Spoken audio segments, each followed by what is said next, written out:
Hello viewers, আসসালামু আলাইকুম। আমি তানিয়া, নূর রান্নাঘরে আপনাদের সবাইকে স্বাগতম।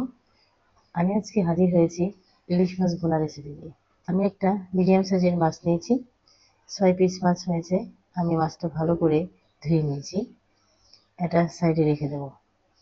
চুলায় প্যান বসিয়েছি, প্যান গরম হলে আধা কাপ সরিষার তেল দেব।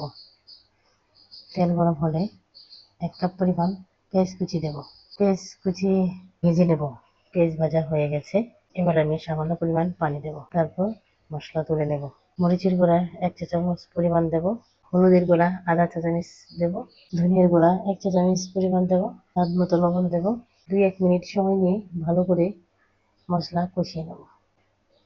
কষানো হয়ে গেছে, এবার মাছগুলো দেব। মাছগুলো উল্টে পাল্টে 1 মিনিট কষিয়ে নেব। কষানো হয়ে গেছে, এবার আমি আধা কাপ পরিমাণ পানি দেব। এই পানি দিয়ে এই মাছটা রান্না হয়ে যাবে। 7-8 মিনিট রান্না করলেই মাছ ভুনা হয়ে যাবে। দেখুন মাছ ভুনা প্রায় হয়ে যাচ্ছে। আমি মাছটা আলতোভাবে নেড়ে দিচ্ছি, কারণ ইলিশ মাছ অনেক নরম, ভেঙে যেতে পারে।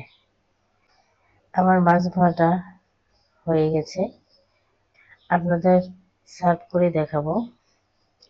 আপনারা যে কোনো অনুষ্ঠানে বা অকেশনে আসছে পয়লা বৈশাখে আপনারা এই ইলিশ মাছ ভুনাটা রান্না করতে পারেন।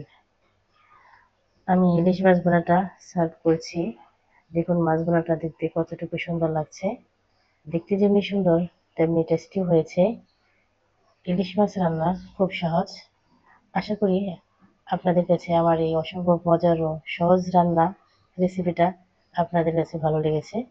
যদি ভালো লাগে তাহলে অবশ্যই লাইক, কমেন্ট, শেয়ার করতে ভুলবেন না এবং সাবস্ক্রাইব করে আমার পাশেই থাকবেন। আল্লাহ হাফেজ।